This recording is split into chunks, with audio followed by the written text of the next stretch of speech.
as we roll into 2024, there are some deadlines that you're not going to want to miss this year, so you don't have to pay any penalties. And I've put together a little video to help you know exactly what they are, as well as a PDF. I'll share with you more about that in a moment. If we've never met before, hello, I'm Candus Kampfer. I love to help business owners and bookkeepers create confidence with QuickBooks. And so let's make sure you don't miss any deadlines. Add the ones you need to your calendar in your phone, or if you have a traditional calendar. Let's get started. So remember, these are going to be the most important deadlines to remember in 2024.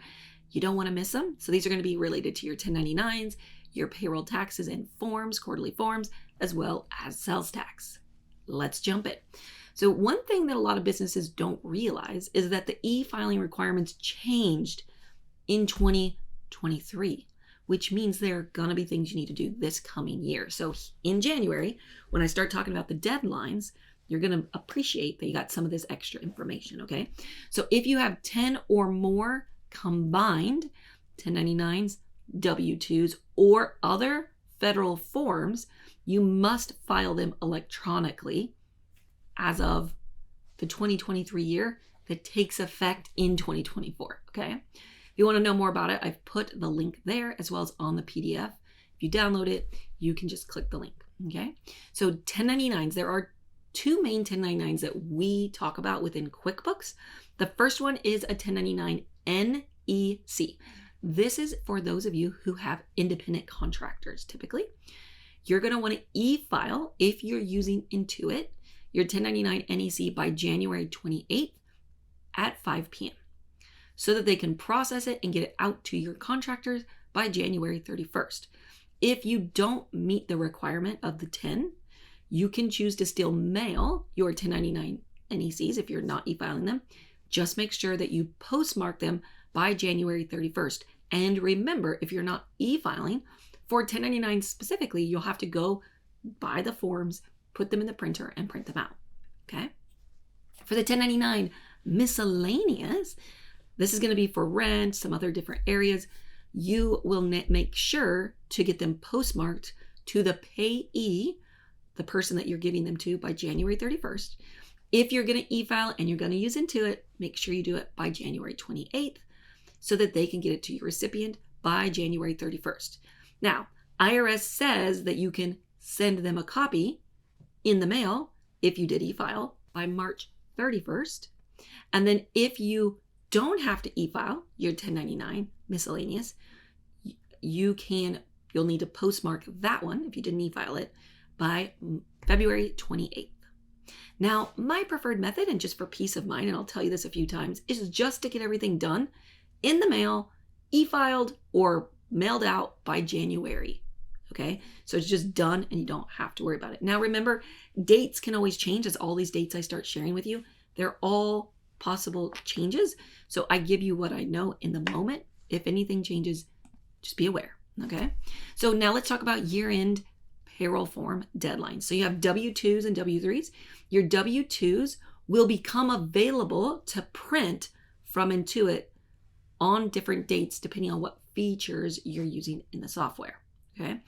So if you have your automated tax form setting off, you'll be able to print your W-2s on January 1st.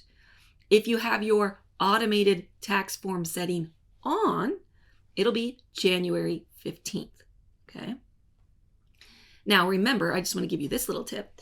With the 1099s, you have to buy the forms and print them, but with W-2s, you can actually print them straight from QuickBooks. You don't have to buy the forms. If you want to e-file your W-2s with Intuit, make sure you get those in by January 29th, okay? So that they can process it by January 31st. Ideally, you're going to get this done earlier in the month so you don't have to worry about the deadlines.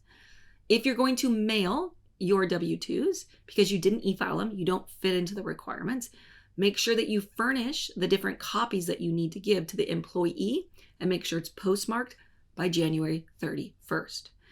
If you're having Intuit mail your W-2 forms to your different employees, make sure you've updated the address inside your employee center where it has each of your employees. Make sure that's been updated.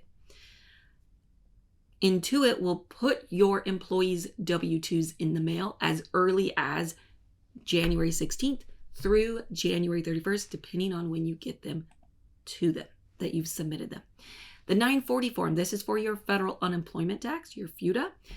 You will want to make sure it's filed by January 31st. If you've made all of your tax payments, you have until February 12th. As always, I recommend just getting it done by the end of January. Your 941 form is going to be federal taxes, your Social Security and Medicare for employer and employee side. You will need to get your fourth quarter form sent in. You should have already done Q1, 2, and 3. Q4 will be due by January 31st. Don't forget to also send in your state forms. Now, if you have sales tax, this is an example from California, but if you're a monthly depositor, it's due by the last day of the following month. For example, if you're a quarterly depositor, January through March is due in April. April through June would be due then in July. So you see it's just the following month. July to September is October, and October to December is January. Now, this is assumed that you've already made your prepayments on your taxes by the 24th. Now, every state is different. This is examples from the state of California. If you're an annual and you do annual returns, it will be due by January 31st. If you are a qualified purchaser or consumer use tax account, then you will be due by April 15th. Remember that it's assumed if you do quarterly returns, that on the 24th of the first 2 months that you already made your payments. And on the third month or the quarterly month, you are doing your payment and the return. Estimated taxes for your business, January through March will be due on April 15th. April to May will be due June 15th. June to August will be due September 15th. And September to December will be January. Yes, there's some funny little dates in there between 2nd and 3rd, but those are the accurate dates. This is also a reminder, if you didn't check out my prior video, if you had any estimated taxes that were due before for like December of 2023, make sure you're looking at those and paying them in January of 2024. All right, just a little quick reminder while we're talking about it. Now, in California, we have a Secretary of State where we have to turn in our information about our entities. Pretty much every state has that. So this is just a reminder throughout the year, make sure that you are filing your state of information. You file it directly with your state. If you get those little papers in the mail where they try to get you to fill them out and they try and charge you extra fees, if it was me, I wouldn't do those. Just file them straight with your Secretary of State so you don't have a huge penalty. If you want to get all of these deadlines straight to your inbox where you can download them and print them out, you can go to candacekamfer.com/2024. We've put them all together in an easy way for you. Now, I want you to think about, while we're here, we're talking about rolling into the new year, on a scale of 1 to 10, 1 being not at all, 10 being completely dialed in, where are you at with your reports being designed in a way to help you make decisions in your business? I recommend using QuickBooks for 2 things. 1, to make tax time easier. Yes, it can be easier. And 2, to help you make decisions all year long so you can grow your business, make changes, get loans if you want, all the things you want to do within your business because you want to use it as a tool, correct? So I wanted to share with you that if in 2024 you are like, yes, this is the year that I'm going to get my QuickBooks figured out, dialed in, it is time. I would love to support you in that. I'm actually hosting a free training in January. It's called The 3 Secrets to Customizing QuickBooks. You may have attended before, maybe you haven't, but if you're like, yes, this is a year I want to get my QuickBooks figured out, you really want to understand the why behind what you're doing, make sure to register for this workshop.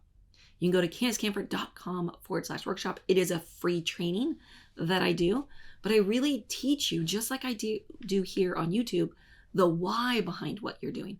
What I see a lot of businesses doing is not starting with what I call the end in mind. You just get in, you start entering in your expenses, you start entering in your income. Then when you go to look at your report, you're like, yeah, it's not giving me what I needed. I don't even know if I'm using the right features. And that's something I want to help you start looking at on the workshop. And it's something I dive deep into inside of our Confidence with QuickBooks program. So if you're like, ooh, I've been waiting for you to open Confidence with QuickBooks again, we will be opening it in January as well. So you can attend the workshop to learn more about what's possible with QuickBooks. And I can't wait to see you there. If you are new here, don't forget to subscribe and give this video a thumbs up. And if you want to receive these tips and tricks directly in your inbox every single week, because we send out workshop invites, we send out our tip that we do. Usually they're actually inside of QuickBooks, whether they're desktop or online. You can go up above or down below. We'll send them directly to you.